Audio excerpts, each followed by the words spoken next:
नमस्कार मित्रांनो. जय महाराष्ट्र. एक मराठा लाख मराठा.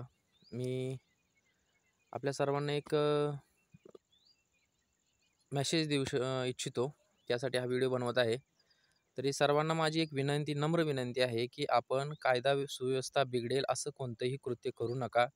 आपले जे मनोज जरांगे साहेब आहेत, त्यांचा आदेश सर्वोच्च मानून ते ज्या पद्धतीनं सांगतील त्याच पद्धतीनं आपल्याला आंदोलन करायचं आहे. स्वतःचा निर्णय किंवा स्वतः कोणताही निर्णय घेऊन अनुचित प्रकार कोणताही घडू देऊ नका. आंदोलनाला वेगळं वळण लागू देऊ नका. आपणास माझी नम्र विनंती आहे. आपण सर्वांनी शांततेत आंदोलन करा. शांततेच्या मार्गानं हे आंदोलन जसं चाललंय तसं चालू द्या आणि जरांगे साहेब जे म्हणतील आणि जसं म्हणतील त्या पद्धतीनं आपण आंदोलनाची दिशा ठरवूया. स्वतःहून कोणतीही संघटना किंवा कोणीही वैयक्तिक समूहाने, समाज बांधवांनी वेगळा निर्णय घेऊ नये अशी माझी नम्र विनंती आहे.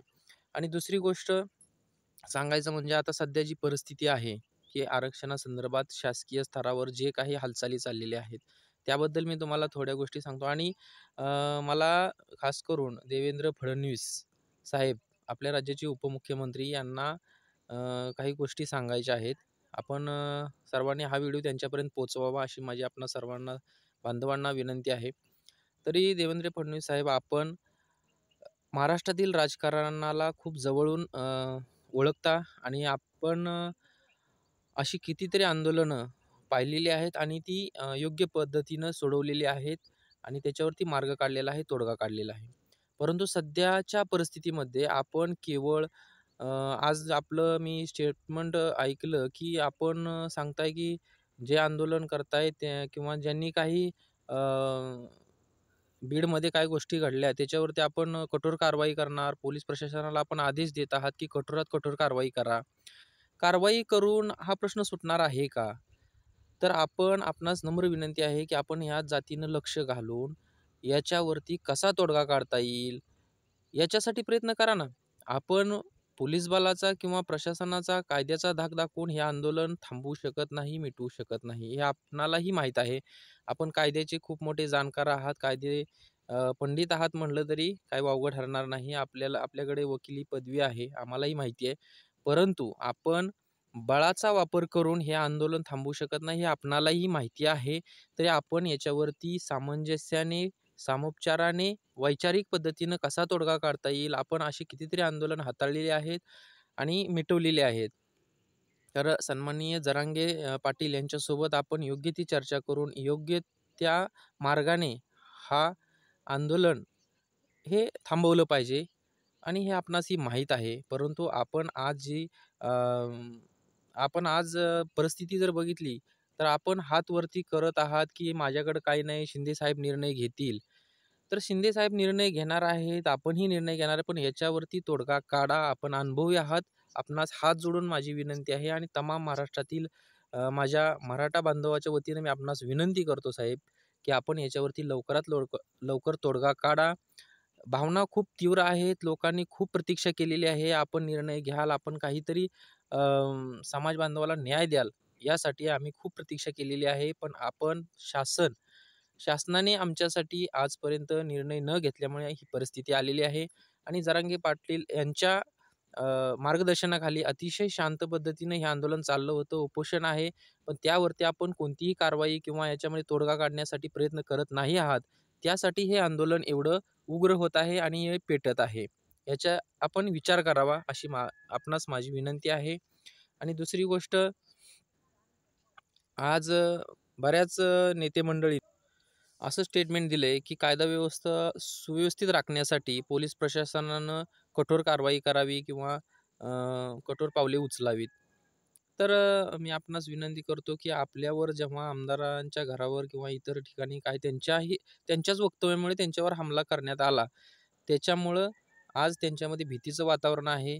तर त्यांच्यावर वेळ आली तर त्यांना प्रोटेक्शन पाहिजे, सगळ्या गोष्टी पाहिजे. जर आज समाजावरती वेळ आलेली आहे म्हणून समाज रस्त्यावर आहे, याचंही थोडं गांभीर्य राखा. आपण हे सरकार हे मायबाप असते सामान्य जनतेसाठी आणि जनतेसाठी ही सरकार ही एक संस्था आहे. त्या संस्थेने सर्व समाजाला सोबत घेऊन, सर्व समाजाच्या अडी-अडचणी सोडवून योग्य तो मार्ग काढून सर्वांना न्याय द्यायचं काम करायचं असतं. एका समाजावर अन्याय होईल असं वागायचं नाही. तर आपणास माझी विनंती आहे, की आपण याच्यावर लवकरात लवकर तोडगा काढावा. जरांगे पाटील साहेब स्वतः आपल्याशी चर्चा करण्यास तयार आहेत, परंतु आपण त्यांच्याशी फोनवर बोलत नाही किंवा त्यांना जाऊन भेटतही नाही. एकनाथ शिंदे साहेब करतायत, त्यांचा आम्हाला अभिमान आहे, ते करतायत. ते राजकारणामध्ये किंवा या मोठ्या पदावरती नवीन आहेत. तर फडणवीस साहेब आपण मागच्या वेळेस पण एका मुलाखतीत सांगितलं, की सर्व लोक माझ्यावरच बोलतायत, मीच त्यांना दिसतोय समोर. आपल्यावर का बोलतायत? की आपण आपल्याकडून काही बऱ्याच लोकांना अपेक्षा आहेत आणि याच्यावर तोडगा काढाल एवढी अपेक्षा आपल्याकडूनच आहे. कारण आपण या राजकारणामध्ये खूप अनुभवी आहात. म्हणून आपल्याकडं आशेनं किंवा एक सोल्युशन काढचाल या अपेक्षेनं एक व्यक्तिमत्व म्हणून आपल्याकडं समाज बघत आहे. आता सध्या चालू असलेल्या आंदोलनाला मी मीडियाचे खूप खूप धन्यवाद मानतो, की त्या मीडियामुळंच आज हा हे आंदोलन हे एवढ्या स्तरापर्यंत पोहोचलेलं आहे आणि याचा एक यशस्वी दिशेने वाटचाल चालू आहे. तर महाराष्ट्रातील मीडिया किंवा केंद्रातील मीडिया म्हणजे देशातील मीडिया पूर्णपणे समाजाच्या पाठीशी आहे. समाजाच्या मागण्या या सरकारपर्यंत पोहोचवण्याचं काम करत आहेत. त्यांचेही लाख लाख धन्यवाद करतो. शेवटी एवढंच सांगेन, की समाजातील माझ्या समाज बांधवांना माझी नम्र विनंती आहे, की आपल्याला कायद्याने एखादी गोष्ट सरकारकडून मंजूर करून घ्यायची असेल, तर आंदोलनाचा अधिकार दिलेला आहे. परंतु शासकीय मालमत्ता ही आपलीच मालमत्ता आहे. शासकीय मालमत्तेचं नुकसान केल्यानं काहीही फरक पडत नाही. हे राजकीय लोक आपली पोळी भाजण्यासाठी कुठल्याही स्तराला जाऊ शकतात. आपण शासकीय कोणत्याही मालमत्तेचं नुकसान करू नका. शासकीय मालमत्ता शासन हे जनतेच्या सेवेसाठी तयार केलेली एक संस्था आहे आणि शासकीय मालमत्ता ही सर्व आम जनतेची आहे, म्हणजे आपलीच आहे. आपल्याच टॅक्समधून हे सर्व सिस्टम चालू आहे. तर ह्या गोष्टीचं आपण नुकसान केलं तर आपण पाठीमागं 10 वर्ष 15 वर्षांनी आपण स्वतःला घेऊन जात आहोत, हे लक्षात घ्या. आणि शासकीय मालमत्तेचं एस-टी महामंडळातील बसेस असो किंवा इतर कोणत्याही मालमत्तेचं नुकसान करू नका आणि वेगळ्या पद्धतीनं तुम्ही आंदोलन करू शकता. आपण ज्या लोकप्रतिनिधींना निवडून दिलेलं आहे, आमदार, खासदार असतील, त्यांना आपण जाब विचारू शकतो, की साहेब आम्ही तुम्हाला निवडून दिलेलं आहे, आम्ही मतं दिलेली आहेत, तर तुम्ही आमच्यासाठी काहीतरी देणं लागता किंवा तुमचं एक काही कर्तव्य आहे, की समाजावर एक गोष्ट समाजाला पाहिजे आहे आणि त्यांच्यावर अन्याय होत आहे, तर न्याय देण्यासाठी तुम्ही आमदार, खासदार यांना जाब विचारू शकता. पण उग्रपणे आंदोलन करू नका. हा यावरील तोडगा नाही किंवा याच्यावरील सोल्युशन नाही, हे लक्षात घ्या. तसेच तमाम महाराष्ट्रातील माझ्या बंधूंना माझी विनंती आहे, की आत्महत्यासारखं टोकाचं पाऊल आपण उचलू नका. कोणीही उचलू नये आणि जिद्दीनं आपला समाज, आपल्या रक्तामध्ये जिद्द आहे, लढण्याची ताकद आहे, हिंमत आहे. हिंमत हारू नका, जिद्द हारू नका. विजय आपला निश्चित आहे, हे लक्षात ठेवा.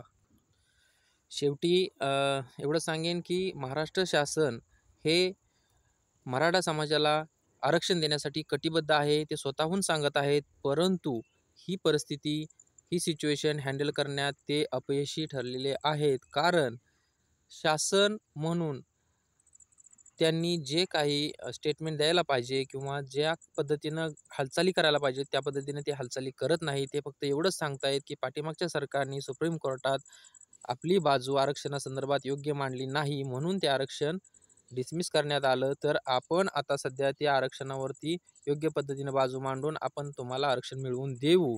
हे सत्य आहे आणि हे मानतो आम्ही, की सुप्रीम कोर्टामध्ये आरक्षणाचा मुद्दा पेंडिंग आहे आणि ते तुम्ही लढून योग्य पद्धतीनं लढल्यानंतर ते आरक्षण तुम्ही द्याल. परंतु ही सिच्युएशन, ही कंडिशन तुम्ही योग्य रीतीने हँडल करा. लोकांपर्यंत त्या योग्य पद्धतीने पोहोचवा.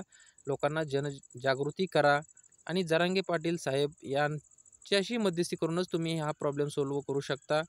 हे फक्त एकमेकावर ताशेरे ओढून हा प्रॉब्लेम सॉल्व्ह होणार नाही, हे लक्षात घ्या.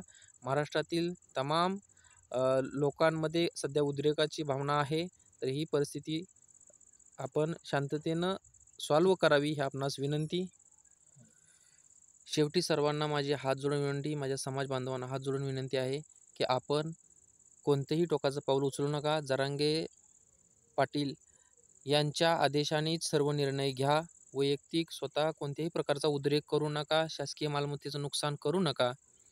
आणि जरांगे पाटील साहेब यांच्यासोबत अपेक्षा करतो की सरकार लवकरात लवकर चर्चा करून या संपावरती किंवा या आंदोलनावरती तोडगा काढतील. आणि समाज बांधवांना माझी एवढीच विनंती आहे की कायदा व्यवस्था बिघडेल असं कोणतेही कृत्य करू नका. स्वतःहून निर्णय घेऊ नका. हे सरकारी मालमत्ता ही आपलीच आहे, हे लक्षात ठेवा.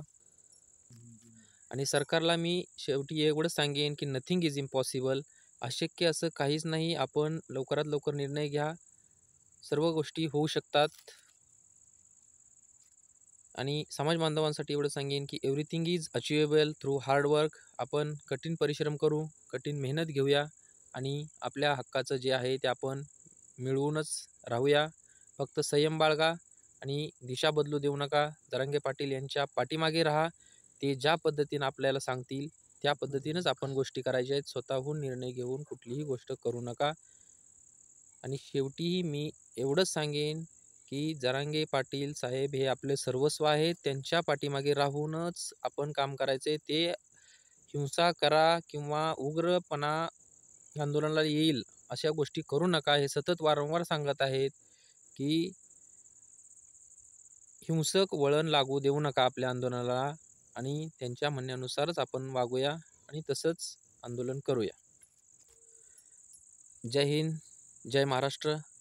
एक मराठा लाख मराठा. धन्यवाद. माझं नाव गजानन अर्जुन व्यवहारे, राहणार करकम, तालुका पंढरपूर, जिल्हा सोलापूर. जय हिंद.